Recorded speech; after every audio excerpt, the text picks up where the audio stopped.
Berjalan dalam roh. Jikalau kita hidup oleh roh, baiklah kita juga berjalan oleh roh. Galatia 5 ayat 25. Kehidupan normal kita dalam kekristenan adalah berjalan dalam roh. Berjalan dalam roh berarti berjalan oleh iman. 2 Korintus 5 ayat 7.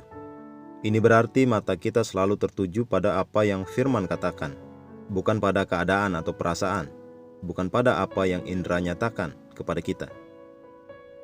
Ketika manusia melakukan pengkhianatan tingkat tinggi di Taman Eden, rohnya menjadi tunduk pada akal sehatnya.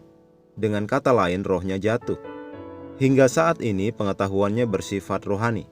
Tetapi ketika dia jatuh karena ketidaktaatannya kepada Tuhan, dia menjadi tunduk pada inderanya. Dan inilah yang Tuhan peringatkan kepadanya. Tetapi pohon pengetahuan tentang yang baik dan yang jahat itu janganlah kau makan buahnya.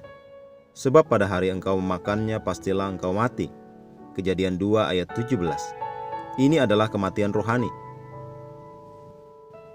Manusia memakan pohon itu dan dia mati. Dia terpisah dari Tuhan seketika itu juga. Sebelumnya Adam menyukai berada di hadirat Allah. Tetapi setelah ketidaktaatannya dia menyembunyikan dirinya dari hadirat yang sama itu. Kejadian 3 ayat 9-11.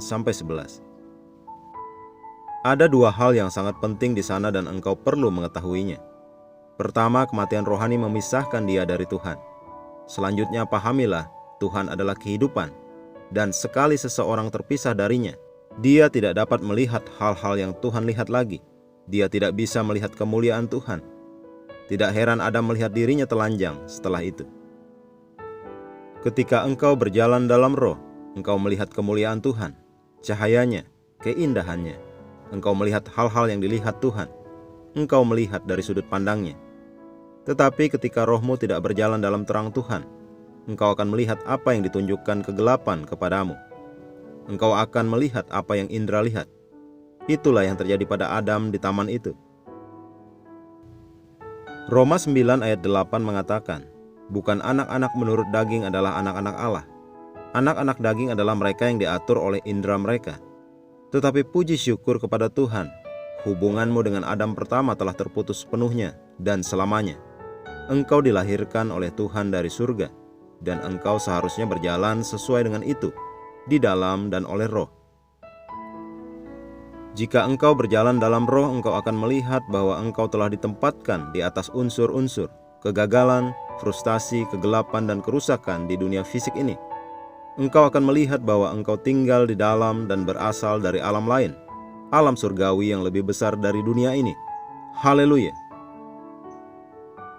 Mari kita berdoa. Bapa terkasih, aku berterima kasih atas imanku yang adalah kemenangan yang mengalahkan dunia ini.